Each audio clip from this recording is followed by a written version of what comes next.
Have you ever done this? You plant a beautiful fruit tree, you do everything by the book. You watch it just explode with gorgeous blossoms, and then you get nothing, not a single piece of fruit.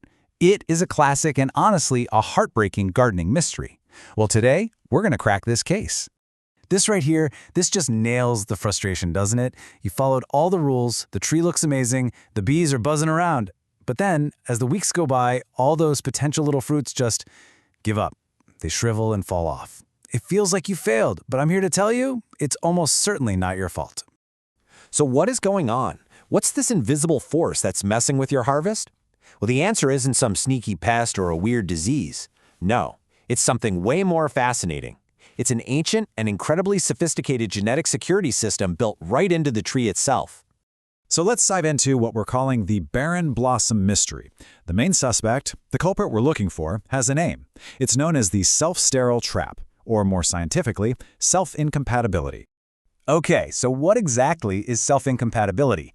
Just think of it like this. The tree's flower is a lock, and its own pollen? Well, it's the wrong key. It literally cannot unlock itself to make a fruit. Now, the most important thing to get here is that this isn't some kind of flaw or a defect. It's a very powerful, very deliberate evolutionary strategy. And that brings us to the why. I mean, why on earth would a plant evolve to reject its own pollen? It sounds totally backwards, right? But it's actually a massive all-or-nothing bet that the tree is making on the future of its species. See, the big bad guy that this whole system is designed to fight is something called inbreeding depression. Yeah, it works kind of like it does in animals. If a plant just keeps fertilizing itself generation after generation, all these harmful genetic glitches start to build up. The offspring get weaker, they're more likely to get sick. It's basically an evolutionary dead end. This slide just lays it out perfectly. A tree has two paths it can go down. Path 1, self-fertilization, leads straight to weak, vulnerable baby trees. But path 2, cross-pollination, mixing its genes with a totally different tree, that leads to genetic diversity. You get strong, resilient, adaptive kids that can handle whatever the world throws at them. So by making self-fertilization impossible, the tree is essentially forcing itself to have stronger offspring. It's a brilliant survival strategy. So how does this rejection actually happen at a molecular level? This is where things get really, really cool. It's like a tiny little security system with genetic locks and keys. It's all controlled by these special genes called S-alleles. The easiest way to think about these is as the plant's genetic ID card. The main tree has two of them. Let's call them S1 and S2. But its pollen only carries one of those, either an S1 or an S2. And that little difference is everything. It's how the flower can tell me from not me. So here's what happens. Pollen from the same tree lands on one of its flowers. The flower immediately checks the pollen's ID card. If it sees a match, say an S1 pollen landing on a flower that has S1 in its code, alarms go off. The flower recognizes it as self and launches this defense sequence. It unleashes a toxic enzyme that just goes to town on the pollen tube, shredding its RNA and literally starving it to death. Growth is halted, no fertilization. It's pretty ruthless, but hey, it works. And this little chart shows you the rules of the game. Look at the first line. If an S1 pollen lands on a flower that's S1, S2, incompatible, 0% chance it gets rejected. But look at the second line. If that same S1 pollen lands on a different tree, one that's S2, S3, well, that flower doesn't have an S1 ID card. It sees the pollen as a stranger, and it's a perfect match. The pollen is welcomed in, and you get fruit. Okay, so the tree needs a key from a totally different but compatible tree. But how does that key get there? It's not like the trees can just walk over to each other. Nope. The tree has to hire a delivery service. And believe me, it pays them very well. This is where something called pollination syndromes comes into play. You see, flowers aren't just pretty for us to look at. Every single thing about them, their color, their smell, that sweet nectar, is basically a giant flashing advertisement designed to attract a specific type of delivery driver. And most of the time, for fruit trees, that driver is a bee.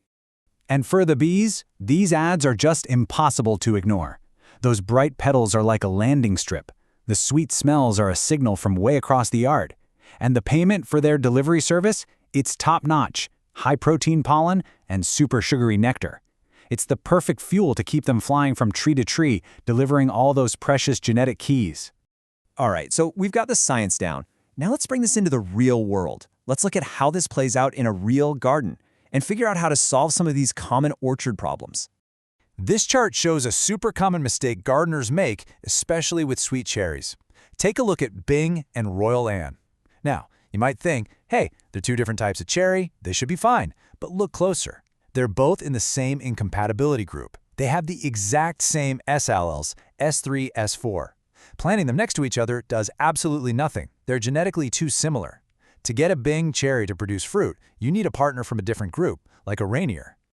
Now here's another puzzle for you. The triploid apple trap. Some apple varieties, like the famous Gravenstein, are what we call triploid. They have 3 sets of chromosomes instead of the usual 2, and as the quote says, this makes their pollen totally useless. They can receive pollen from other trees just fine and give you apples, but they can't return the favor. They're a genetic dead end. So what does that mean for you? It means if you plant one of these triploid apple trees, you actually need a minimum of 3 trees total. You need your triploid tree, of course, but then you also need 2 other compatible apple trees that can pollinate the triploid and pollinate each other, because remember, that triploid isn't helping anyone else out. But what if you only have room for 1 tree? Well, there's a genius solution for that, the multi-graft tree. What growers do is take a single tree trunk and graft branches from several different compatible varieties right onto it. So you might get a 4-in-1 apple tree, and it basically becomes its own little orchard, pollinating itself right there in its own canopy. It's fantastic. And then we have the ultimate game changer, the Stella cherry. Researchers discovered a natural mutation that just broke that sRNase rejection system we talked about. Stella can pollinate itself no problem. And even better, it's a universal donor. Its pollen works on almost any other sweet cherry. It's the master key to the whole system. Okay, so you've got your compatible trees. You've sidestepped the triploid trap. The bees are all buzzing and ready to go. You're set, right? Well, almost. There are a couple of final, really important variables that you have to get right to orchestrate a perfect harvest. First up is timing. Your compatible trees have to be blooming at the same time. It's no good if your early season apple is done flowering before your late season one even gets started. Their bloom times have to overlap. And second is temperature. Bees are picky. Below about 55 degrees Fahrenheit, they just don't fly. They stay home. So a sudden cold snap can ground your entire delivery fleet and stop pollination cold.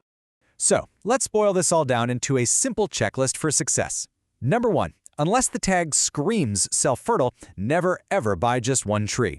2, double-check the incompatibility groups to make sure your partner trees are actually different. 3, make sure their bloom times overlap. And 4, plant other flowers around your yard to keep those bee careers happy, fed, and busy. In the end, it really all comes back to this. That tree with no fruit, it's not a failure. It's sending a message. It's a biological demand for a partner. And when we understand this amazing genetic language, we're not just gardeners anymore. We become collaborators in this beautiful, ancient dance of diversity that is the very reason we get to enjoy fruit in the first place.